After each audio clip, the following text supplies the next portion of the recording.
Okay, ito, pag-usapan natin ang pinakamagandang exercise para sa ating chest daw. Chest. Gusto nyo magkaroon ng malaking chest parang ito. Kung ano bang pinakamagandang exercise? Ano yan? Flat bench ba? Incline, decline, cable, pec fly, dips, at kung ano-ano pa. Ang sagot lang naman dyan is kahit alin dyan. Pwede. Gawin mo na lahat. Basta ang lagi mong tatandaan dyan, kahit anong klase ng muscle, kung chest, shoulders, back, diba? Bicep, tricep, legs, kahit anong klase ng muscle, lagi nyong tatandaan, ang magic lang na word lang lagi dyan is 6 to 12. 6 to 12. Bakit? 6 to 12 repetitions, diba? At least 6 repetitions to 12 repetitions.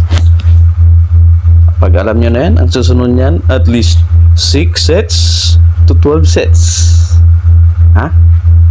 Tapos ang panghuli, at least twice a week na hindi magkasunod. Dapat may pahinga. Yun lang. 6 to 12, 6 to 12, 2 times a week na hindi magkasunod. Yun lang ang lagi niyong tatandaan. Okay, so umpisahan natin. So sa chest, i-apply natin yan 6 to 12, 6 to 12, tapos twice a week. 6 to 12 repetitions. Halimbawa, flat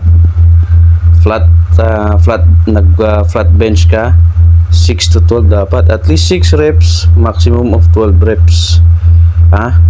Kung nag-exceed ka na ng 12 reps, ibig sabihin masyado nang magaan, magdagdag ka.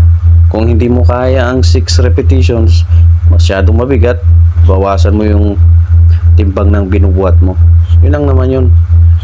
2 sets na, ganun din, di ba? Kaya magic yan. 2 sets na flat, tapos ang next mo is 2 sets na incline. Madalas ang ginagawa ko dumbbell, hindi na ako nag-barbell kasi parehas lang yun, inuulit mo lang. So 2 sets, mas prefer ko ang dumbbell. 2 sets na 6, at least na 6 to 12 reps. Okay? Tapos ang next na ginagawa ko is nagpe-pec deck ako. Pec deck, diba? Na 2 sets, ganoon din, 6 to 12 reps.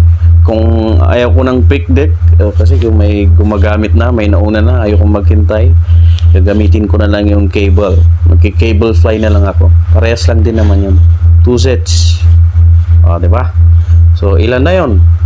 2 set ng flat, 2 set ng incline, 2 set ng pec deck. So, that's a total of 6 sets.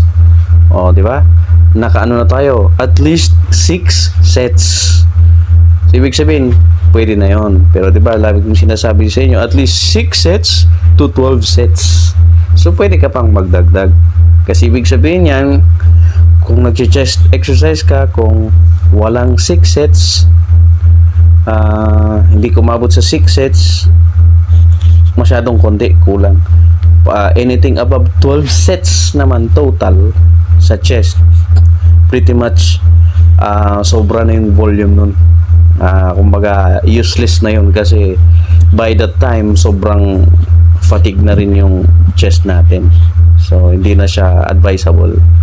So pag ganun, tapos ko na yung tatlo na yun, ang next na ginagawa ko dyan is either magto 2 sets pa ako, 1 to 2 sets ng dips na chest concentrated, tapos 1 set lang ng push up na to failure na.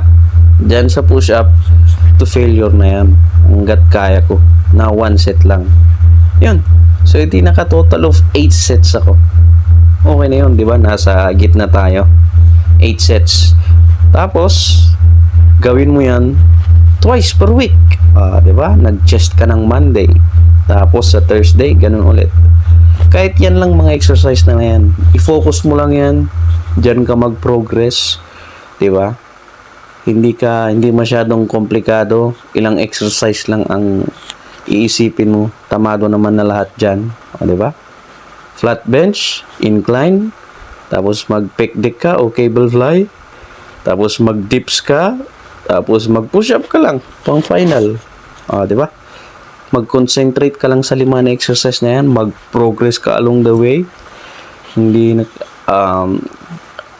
magdagdag ka ng weight after 2 weeks, or every month, dapat nagpro-progress ka dyan. Diba? Kasi sayang din lang kung ano nung napakaraming exercise ang gawin mo dyan. Wala na yan. Yun lang ang may advice ko sa inyo, ah. So, ito si sayang based, kunyaring trainer, ah. Makinig man kayo, hindi. Bahala kayo, basta ito. Nag-advise lang ako kung gusto nyo ng malaking chest. Yun lang, bye-bye.